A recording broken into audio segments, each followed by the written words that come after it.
Alina Frost stood before the War Council with her hands clasped behind her back and her spine straight as steel, and she could feel every eye in the chamber burning into her skin like hot coals, and behind her massive form coiled in shadows was Ashwind. And the dragon breathed slow and steady, and each breath made the air shimmer with heat and power. Then council chamber was carved from black stone, and it floated in the void between stars, and through the transparent dome above them stretched the endless dark, scattered with distant suns and warships, and the warships of the Starborn Collective hung in formation, like birds of prey waiting to strike.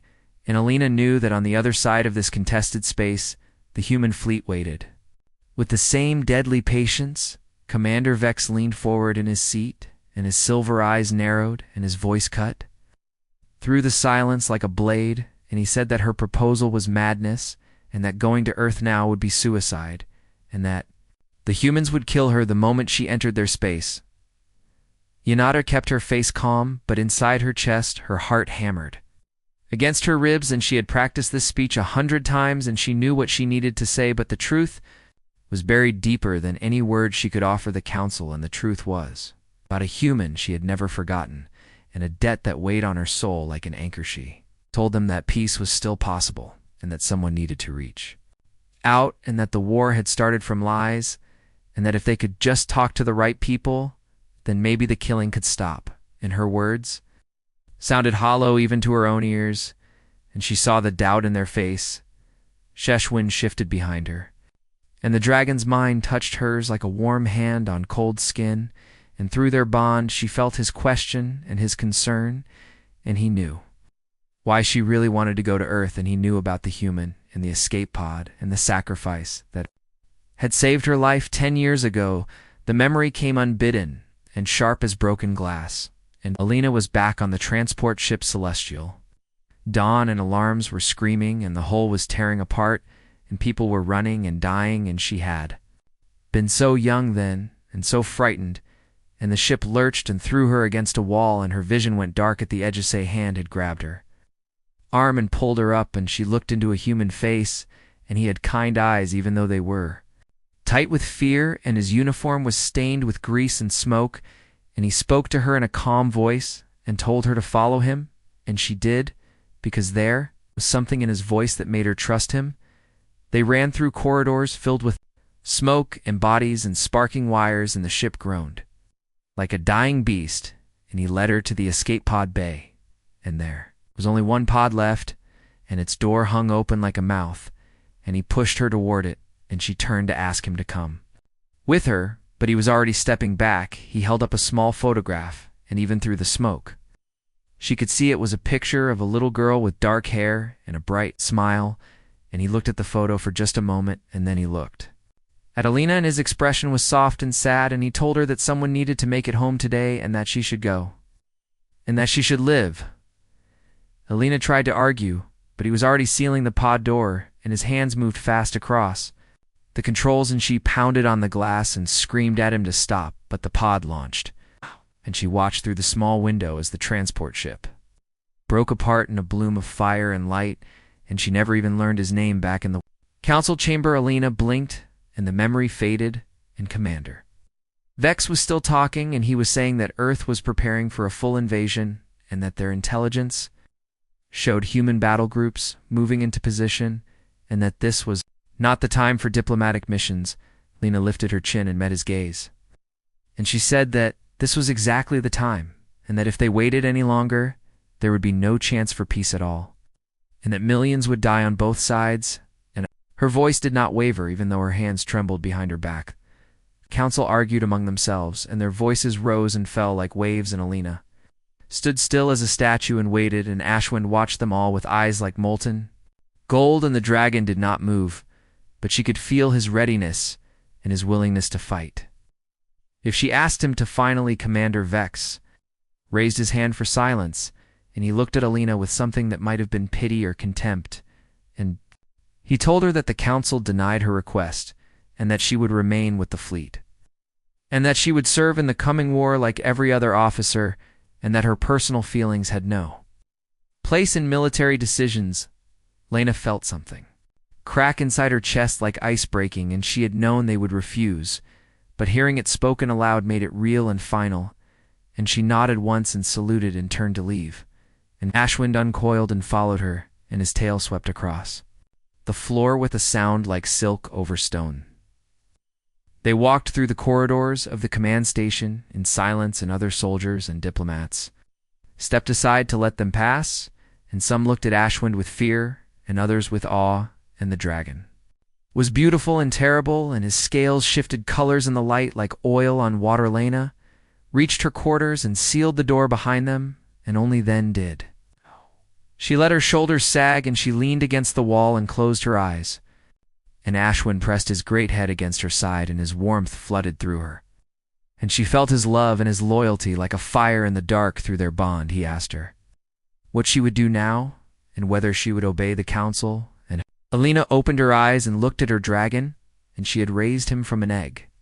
And they had been together for 15 years, and he knew her better than anyone alive. She told him that she could not obey, and that she had to find the human who saved her, and that she believed with everything in her that he was the key to stopping this war. And Ashwind rumbled deep in his chest, and the sound was both question and answer. Alina moved to her desk and activated her terminal, and her fingers flew across the controls, and she accessed files she should not have been able to reach, and downloaded data onto a secure chip, and she was breaking a dozen laws, and she did not care.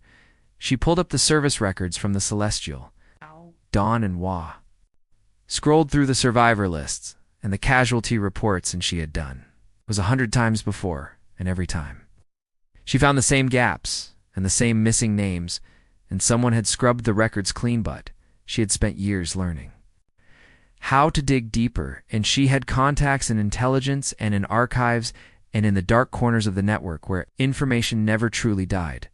And piece by piece, she had built a picture of what happened that day the transport had not been hit by random raiders, as the official reports claimed, and the attack had been planned and precise and targeted, and someone had wanted that ship destroyed and everyone on it dead. And the question that haunted Alina was where she found references to a crew member who had filed reports about safety violations and about tampered systems and about things that did not add up, in his name had been deleted from the database, but she had found fragments and traces, and she knew he had been human, and she believed he was the man who saved her. Ashwind watched her work, and he did not try to stop her, and he knew that once Alina made up her mind, nothing could change it, and he had accepted long ago that his human was stubborn and fierce and driven by honor and love in equal measure. Alina packed a small bag with clothes and supplies, and she took her personal sidearm and her diplomatic credentials, and she downloaded star charts and intel reports and everything she might need, and then she stood in the center of her quarters and looked around at the life she was about to leave behind. She had no family, and her parents had died when she was young, and the collective had raised her, trained her, and given her purpose, and now she was about to betray them, and the thought should have terrified her. But instead she felt calm and certain. Shurnham spoke in her mind and asked if she was sure and if this human was worth the risk, and Alina turned to her dragon and placed her hand on his scaled snout, and she told him that the human had given her a future when he had none, and that she owed him more than her life, and that she would not rest until she found him and thanked him. The dragon's eyes blazed, and he told her that where she went he would follow, and that they were bonded until death, and that if she wanted to steal a ship and desert the fleet and fly into enemy territory, and he would carry her there himself. Lena smiled for the first time in days, and she pressed her forehead against Ashwin's scales and felt his warmth and his strength, and she told him that they would leave tonight, and that they would take one of the scout ships from the lower hangar, and that with luck they would be gone before anyone noticed. They moved through the station like ghosts, and Alina used her command codes to override security and to create false reports and to cover their tracks, and Ashwind made himself small and stayed to the shadows, and together they reached the hangar bay. The scout ship was sleek and fast and built for stealth and reconnaissance, and Alina had flown ships like this before, and she knew its systems and its capabilities, and it would get them to Earth if they were careful and lucky. She powered up the engines and ran through the pre-flight checks, and Ashwin settled into the cargo bay, where there was just enough room for him to curl up, and the ship hummed to life beneath her hands. Lena requested departure clearance, and she kept her. Alina brought the scout ship down through Earth's atmosphere under the cover of night, and the ship's stealth systems bent light and sensor waves around them. Like water flowing around a stone, and below her the mega-city of New Portland spread across the landscape like a circuit board made of light and steel and glassish wind. Stirred in the cargo bay, and his mind touched hers with concern and caution, and he could sense the millions of humans below and their fear and their anger, and the city thrummed with the energy of a species preparing for war. She landed the ship in an abandoned industrial sector where old factories stood empty and rusting, and where security patrols rarely ventured, and the landing gear touched down with barely a sound. And Alina powered down the systems and sat in the darkness, listening to the whole tick and cool through the cockpit window. She could see the glow of the city proper, and the searchlights that swept the sky, and the military transports that roared overhead. And she had entered enemy territory, and if she was caught, she would be executed as a spy, and her mission would die with her. Elena changed out of her collective uniform and into civilian clothes. She had brought in simple pants and a jacket and a hood to cover her pointed ears and her hair, and she checked her sidearm and tucked it into a concealed holster, and then she opened the cargo. Byish wind filled the space and even curled tight. His bulk was massive, and his scales gleamed in the low light, and he looked at her with ancient eyes and asked without words if she was certain about this path. She told him that she had come too far to turn back now, and that she needed him to stay with the ship and to keep watch, and to be ready to leave quickly if things went wrong. And Ashwin rumbled his displeasure, but he understood, and he would wait. Alina slipped out into the night, and the air was cold and tasted of metal and chemicals and distant rain, and she pulled her hood up and started walking toward the city lights, and with each step she felt more exposed and more alien and more determined. She had prepared for this, and she had studied human culture and language and customs, and she had memorized maps and transit systems, and she knew where to go and who to find, but knowing it in theory and doing it in practice were very different things. The streets grew busier as she approached the main districts, and humans hurried past her with their faces down and their devices glowing, and nobody looked at her, and nobody cared about one more person in a city of millions, and she was grateful for their indifference. Lena had names, and she had leads, and years of careful research had given her fragments and clues, and she had tracked down 3 survivors from the Celestial Dawn, and all 3 lived in New Portland, and tonight she would find them. First survivor was an old man who lived in a rundown apartment tower, and Alina climbed 15 flights of stairs because the elevator was broken, and knocked on his door, and when he opened it, his eyes went wide with recognition and fear. She asked him about the transport and about the day it was attacked, and he stammered and tried to close the door, but she put her hand on the frame, and her voice was gentle but firm, and she told him she just wanted information.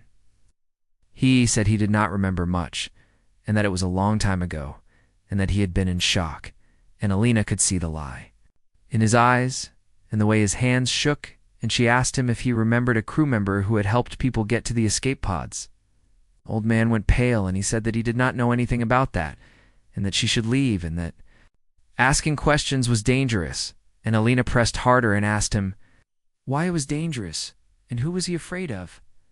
He shut the door in her face, and she heard the locks engage, and she stood in the dim hallway for a long moment before walking away, and she had learned something even from his refusal and his fear, and someone had scared these survivors into silence. The second survivor was a woman who worked at a data processing center, and Lena waited outside the building until shift change, and then followed her to a crowded bar and slipped into the seat next to her. Lena bought her a drink and made small talk, and gradually steered the conversation toward the past and toward the celestial dawn, and the woman's expression went cold and closed, and she said she did not want to talk about it. Alina leaned closer and kept her voice low, and she said that she had been there too, and that she was looking for a man who saved her life, and that she thought he might have saved others too. And did the woman remember anyone like that? The woman stared at her drink and her jaw worked, and finally she said yes, and that there had been a maintenance tech who helped her reach a pod, and that he had been calm when everyone else was panicking, and that she thought his name was Marcus, but she was not sure Alina's. Heart jumped, and she asked for more details and where the woman thought Marcus might be now, and the woman shook her head and said that Marcus was dead, and that he died when the transport exploded, and that was the official record. But Alina heard the doubt in her voice, and she pressed and asked if the woman was certain, and the woman looked at her with haunted eyes and said that records could be wrong or changed, and that sometimes people disappeared for reasons that had nothing to do with death. Lena thanked her and left and walked back out into the night with a name burning in her mind, and Marcus, and it was not much, but it was more than she had before, and it gave her direction and purpose. She found a small hotel and paid cash for a room and locked herself inside and pulled out her portable terminal and started searching for Marcus in Earth's databases, and there were thousands of people named Marcus, and she needed more to narrow it down. His past, and Lena's eyes burned, and her fingers ached, but she kept searching and cross-referencing, and finally she found something, and Marcus Webb, who had been listed as crew on the Celestial Dawn, and who had a daughter and whose records ended abruptly 15 years ago. No death certificate and no explanation. Alina dug deeper, and she found employment records and housing records and financial records, and then they all just stopped, like someone had drawn a line through his existence and erased everything after that point. She found one more thing, and a report filed by Marcus Webb 3 days before the Celestial Dawn was attacked, and the report detailed safety concerns and irregularities in the ship's cargo manifests and maintenance logs, and it had been flagged as priority, but never investigated. Lena sat back and stared at the screen, and the pieces were starting to fit together, and Marcus had discovered something wrong, and he had reported it, and then the ship was attacked, and he disappeared, and someone had made sure his name and his evidence vanished with him. But if he was dead, then why erase him so thoroughly, and why not just list him as killed in the attack, like the others? And Alina felt a spark of hope, because maybe, just maybe, Marcus Webb was still alive. She needed help, and she needed someone who understood Earth systems and who could access records that she could not, and she thought about who to trust. And then she remembered something the woman in the bar had mentioned. There was a data broker in the lower city who dealt in information that fell through the cracks and who asked no questions as long as you paid her price, and her name was Helen. And she operated out of an old server farm that most people thought was abandoned. Elena waited until dawn and then made her way down into the lower levels where the city got darker and colder, and where people lived who did not want to be found. And the streets were narrow, and the buildings leaned together like old friends sharing secrets. She found the server farm behind a chain-link fence covered in warning signs, and she slipped through a gap and crossed the empty lot to a rusted door. And she knocked 3 times and waited. The door opened a crack, and an eye peered out, and a voice asked what she wanted. And Alina, they said she was looking for information and that she could pay, and the door swung open. Helen was a small woman with gray hair and sharp eyes and hands that never stopped moving, and her workspace was filled with screens and cables and humming machines that cast everything in blue light. Alina told her what she needed and showed her Marcus Webb's name and asked if Helen could find out what happened to him and where he might be now, and Helen looked at her for a long moment and then named her price. Alina paid without haggling, and Helen's fingers flew across keyboards and screens lit up with data streams and code, and hours passed while Alina waited and paced and tried not to think about everything that could go wrong. Finally, Helen sat back and said that Marcus Webb was interesting, and that his records had definitely been scrubbed, but not perfectly, and that whoever did it had been in a hurry or thought no one would look this hard. Helen showed her what she had found, and after the SSSL Dawn attack, Marcus had filed one more report with military intelligence, and the report claimed the attack was not random, and that it was staged, and that he had proof 2 days after filing that report. Marcus withdrew all his money and took his daughter out of school and disappeared, and his last known location was a transport hub heading toward the Outer Colonies Helen said that there was more and that Marcus's daughter was not hidden and that she was still on Earth and that she had joined the military. Just like her father, and her name was Katie Webb, and she was a junior officer assigned. To Earth's defense, Alina felt her pulse quicken, and she asked where. Katie was stationed, and Helen gave her coordinates The journey to Refuge Point took 3 days, and Katie spent most of that time staring at Ashwin with a mixture of fear and wonder, and the dragon watched her back with eyes that saw through skin and bone and straight into the soul Elena piloted the ship through contested space and used every trick she knew to avoid both collective and human patrols, and twice they came close to being detected, but each time she managed to slip away into the darkness between stars. Katie asked questions, and Alina answered them, and slowly the human woman began to understand the bond between Alina and her dragon and the depth of the debt that had brought them here on. The second day, Katie talked about her father and about growing up without him, and about the anger she had carried for so long, and Alina listened without judgment, and when Katie cried, Alina sat beside her in silence until the tears stopped at Ashwind. Spoke in Elena's mind and said that Katie was strong like her father, and that perhaps Marcus had passed on more than just his name, and Alina agreed and hoped they would find him before it was too late. Refuge Point appeared ahead of them like a dark star, and the station was a massive ring of metal and lights spinning slowly in the void, and ships of every kind clustered around it like insects, and here no flags flew and no laws held except the law of commerce and survival. Elena brought the scout ship in slowly and requested docking clearance, and the station control gave them a berth number and asked no questions, because that was how Refuge Point worked, and anonymity was worth more than gold. They docked, and Alina told Ashwin to stay hidden and to watch the ship, and the dragon was not happy, but he understood. And he curled up in the cargo bay and extended his awareness through the station's walls and into the crowds. Beyond, Elena and Katie stepped out into a corridor filled with beings from a dozen species and humans. Mixed with aliens and pirates talked. With merchants and soldiers drank beside smugglers, and everyone pretended not to notice. Everyone else came close to Alina. Her hand rested on her sidearm, and her eyes tracked every movement and every shadow, and Alina approved, because caution kept you alive in places like this.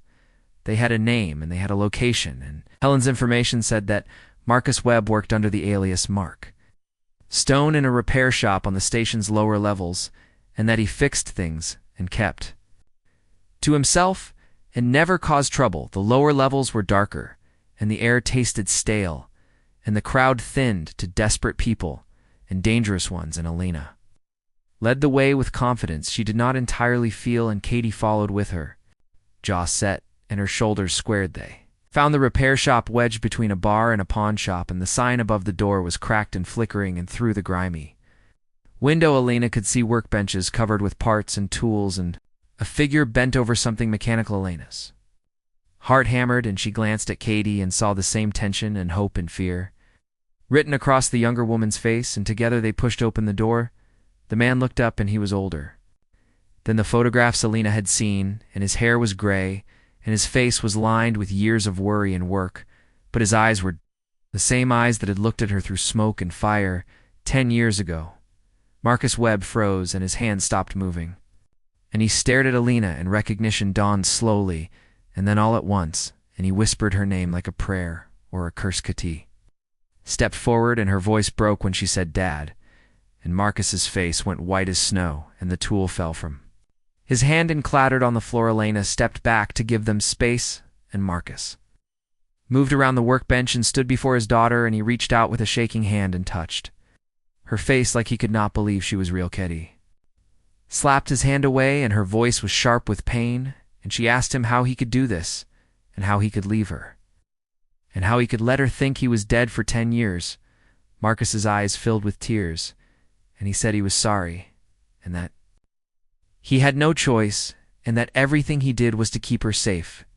And Katie shouted that she did not need to be kept safe. She needed her father. The door burst open behind them, and armed men poured in, and their weapons were drawn, and their faces were hidden behind helmets, and Marcus shouted for them to run. Alina drew her sidearm and fired twice, and 2 men went down, and Katie moved like lightning and tackled another, and Marcus grabbed a plasma torch and swung it like a club. The attackers were professionals, and they moved with military precision, and Alina realized with cold certainty that these were not random thugs, and someone had been watching and waiting for them to find. Marcus Shea shot another attacker and took cover behind a workbench and called out to Ashwin through their bond, and the dragon's mind blazed with fury, and he was coming. Marcus pulled Katie toward a back exit, and Alina covered them, and her shots forced the attackers to take cover, and more men poured through the front door, and there were too many. The wall exploded inward, and Ashwin crashed through in a storm of scales and fire and fury, and his roar shook the station, and people screamed and ran, and the attackers turned their weapons on the dragon. Ashwin was a nightmare made real, and he moved faster than something his size should be able to move, and his claws tore through metal and flesh like paper, and his tail swept 3 men into the wall with bone-breaking force. Alina saw one attacker aim a heavy weapon at Ashwin, and she shot him before he could fire, and the dragon's gratitude flooded through her mind. Along with his battle joy and his protective rage, Katie and Marcus fought back to back, and the daughter matched her father's movements like they had trained together all their lives, and Alina saw Marcus's pride. Even in the midst of chaos, more attackers came, and Alina realized they were not just trying to kill them, and they were trying to capture Marcus, and that meant he still had something they wanted. Dashwind unleashed his fire. And it was not normal fire, but something older and deeper, and the flames bent reality, and the attackers screamed, and their bodies burned with light that hurt to look at. Alina shouted for them to move, and she grabbed Marcus, and Katie grabbed his other arm, and together they ran while Ashwin held the corridor. The dragon's voice filled Alina's mind and told her to go, and that he would buy them time, and Alina wanted to refuse, but she knew he was right, and she promised him they would not go far. They ran through corridors filled with panicking crowds, and behind them came the sounds of destruction and Ashwin's roars, and Alina led them toward the docking bay where their ship waited. More attackers appeared ahead of them, and Alina cursed, and they turned down a side passage, and Katie said she knew another way because she had studied the station's layout. Marcus ran beside them, and his breath came hard, and he said that the attackers were from both sides, and that there were collective agents and human intelligence operatives, and that they all wanted him dead or silent. They reached a maintenance shaft and climbed down into the station's guts, and the passages here were narrow and dark, and water dripped from pipes, and the air was thick with the smell of recycling and old.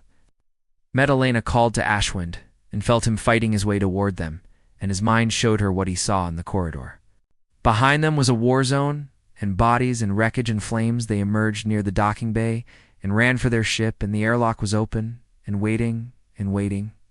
Alina pushed Marcus and Katie inside first, and then turned to cover their retreat. Ashwin came around the corner like a storm-given form, and behind him a squad of attackers fired everything they had, and the dragon's scales rang like bells, and his blood was gold and glowing. Alina fired past him and dropped 2 more attackers, and Ashwin reached the ship, and she could see he was hurt, and his left wing had a hole through the membrane, and gold blood ran down his side. The dragon squeezed through the cargo bay door, and it was tight, and he scraped scales on the frame, but he made it inside, and Alina slammed the controls, and the airlock sealed.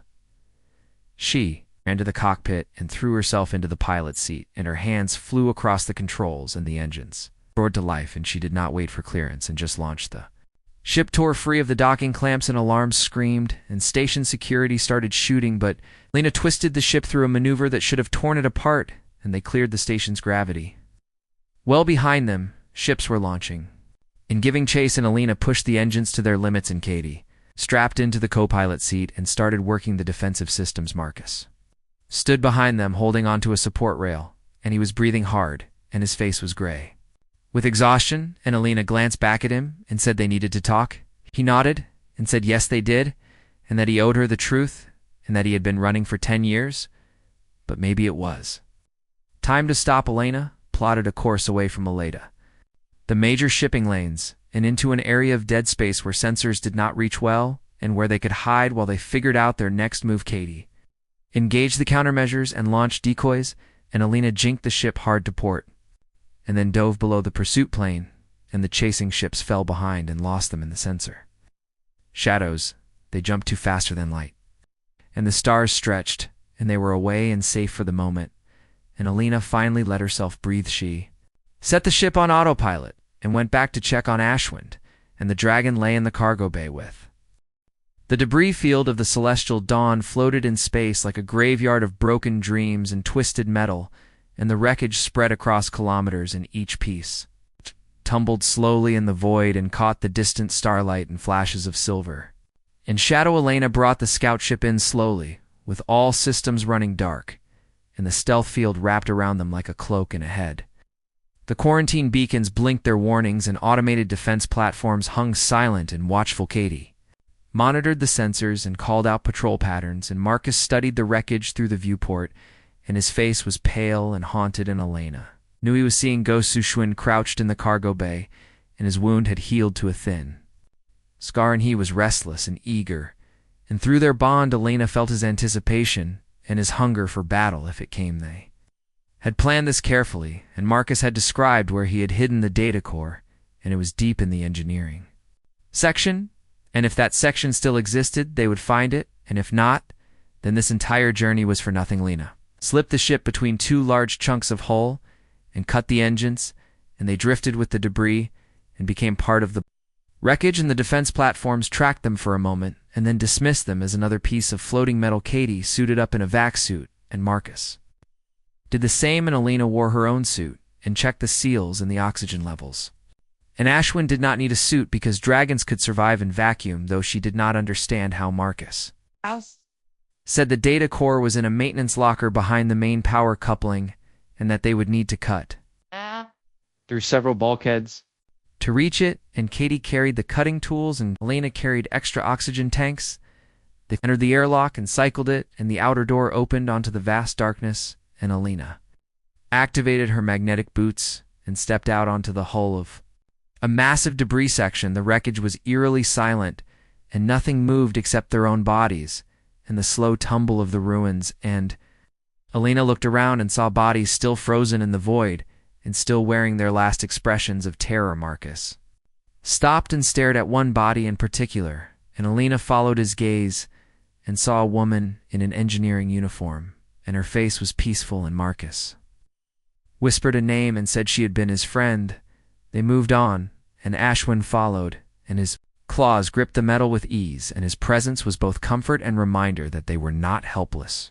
Here they found the section Marcus remembered, and the hull was torn open like paper, and inside the corridors were dark and twisted, and debris floated in the zero gravity like strange fish in a dark sea. Alina led the way, and her helmet light cut through the darkness and cast long shadows in behind her. Katie and Marcus followed, and Ashwin brought up the rear in his massive form. Barely fit through the passage, they reached a junction, and Marcus oriented himself and pointed left and said the maintenance locker should be 3 sections ahead, and they moved carefully and checked every corner and every waste shadow. Katie's suit radio crackled, and she said she was picking up something on sensors and that there was a ship approaching the debris field, and Alina cursed and said they needed to move faster.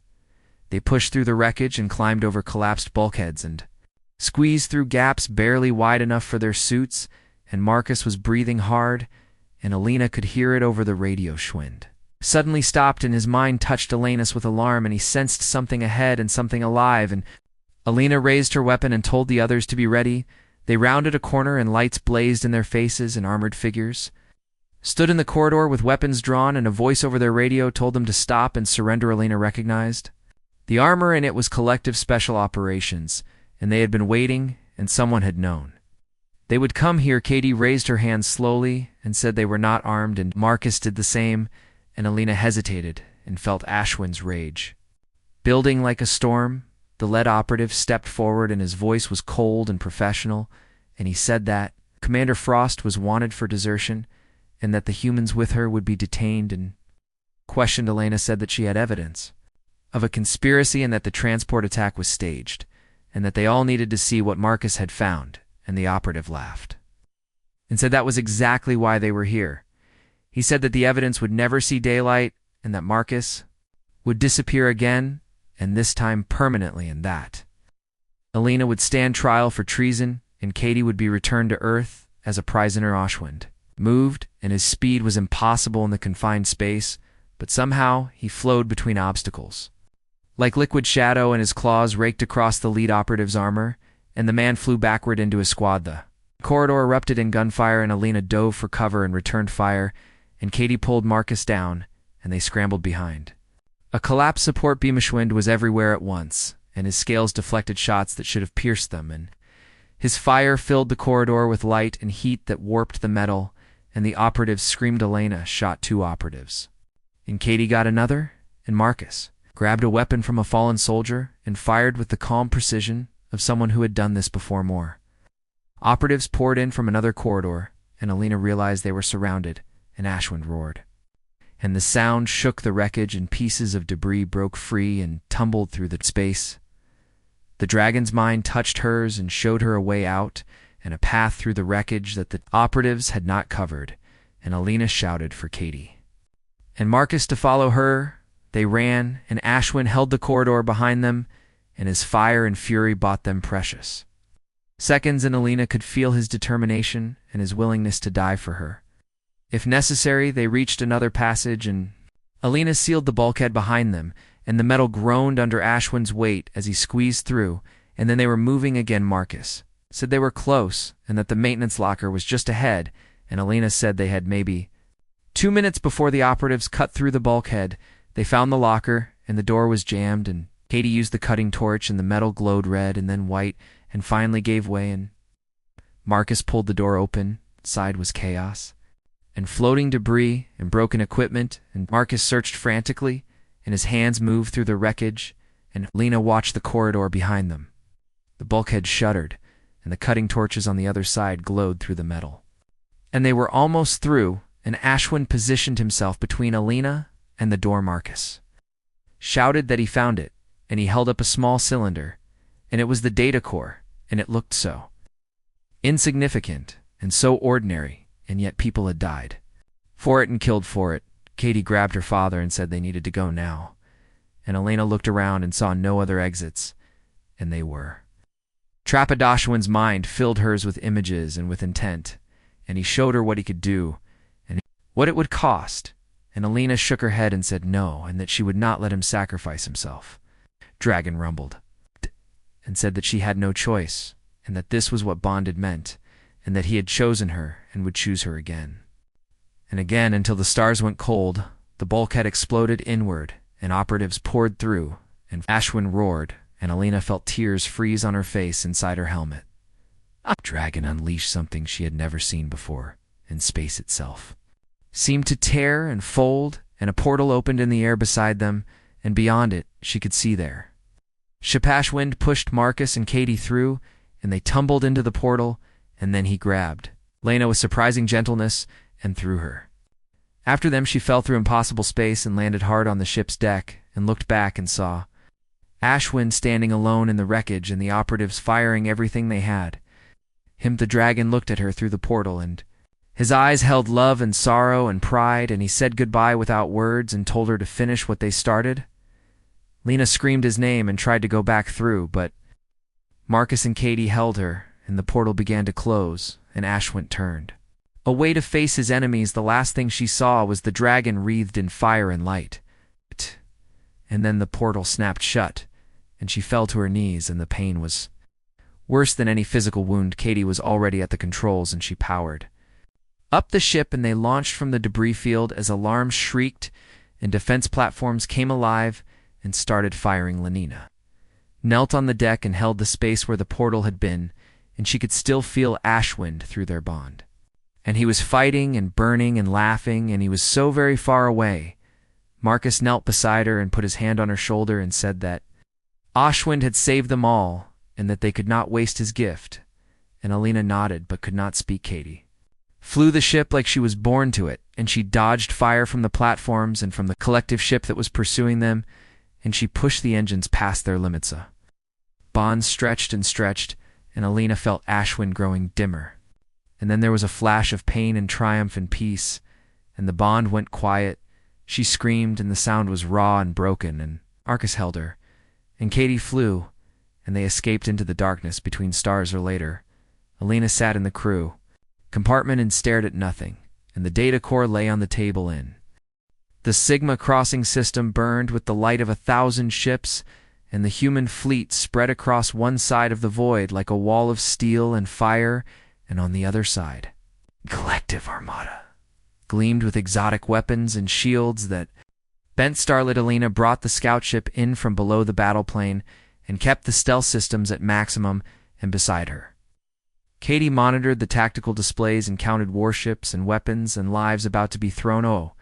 War Marcus worked frantically in the back, preparing the broadcast and triple-checking the data encryption and ensuring that once they transmitted, nothing could stop the signal from spreading to every ship in every station and every station. Where positioning and weapons were charging, and in minutes, or maybe hours, they would begin killing each other, and the war profiteers and the AI hiding in the shadows would feed on the destruction. Lena felt the ghost of Ashwind in her mind, and the empty space where his warmth had been, and she drew strength from the memory of his courage and his sacrifice, and she would not let his death be meaningless. Katie said the fleets were hailing each other and demanding surrender, and Alina said that was just protocol and theater, and that both sides had orders to attack, and that nothing short of absolute proof would stop them now. Marcus finished the broadcast package and loaded it into the communication array, and said they would need to get close to both flagships to ensure the signal penetrated their defensive networks, and Alina nodded and plotted a course. The scout ship dropped stealth and accelerated toward the center of the killing field, and immediately alarms shrieked on both sides and weapons locked onto them, and Katie said they had maybe 30 seconds before someone fired. Lena opened a channel to both fleets and identified herself as Commander Elena Frost of the Starbound Collective, and she said she had evidence of a conspiracy and that both sides needed to hold fire and listen. The collective flagship responded first in commander. Vex's voice came through cold with fury, and he said she was a traitor and a deserter and that she would be destroyed. And Alina said that she expected nothing less from him. The human flagship responded, and an admiral whose name Alina did not know demanded she surrender or be fired upon. And Alina said that she would surrender after they heard what she had to say. Marcus triggered the broadcast, and the data course contents flooded every communication channel in every network, and holographic displays lit up on every bridge and showed the evidence of manipulation and conspiracy, and the AI pulling strings behind the scenes. Alina spoke over the transmission, and her voice carried to hundreds of thousands of beings, and she told them about the celestial dawn, and about Marcus Webb, and about the dragon who died so the truth could reach them. She told them that they were being used, and that the war was engineered, and that an ancient intelligence was feeding on their hatred and their fear and their willingness to kill each other.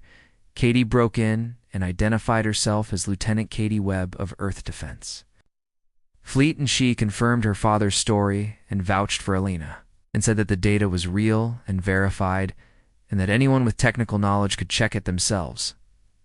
Marcus spoke last, and his voice was steady and calm, and he said that he was just an engineer and that he had spent 10 years running and hiding, and that all he wanted was for people to know the truth and to stop killing each other for lies.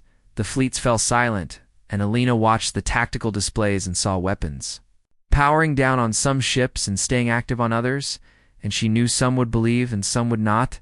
Then the collective flagship broke formation and turned toward them, and Lena tensed, but the ship did not fire, and instead it broadcast a message asking Alina to come aboard in commander.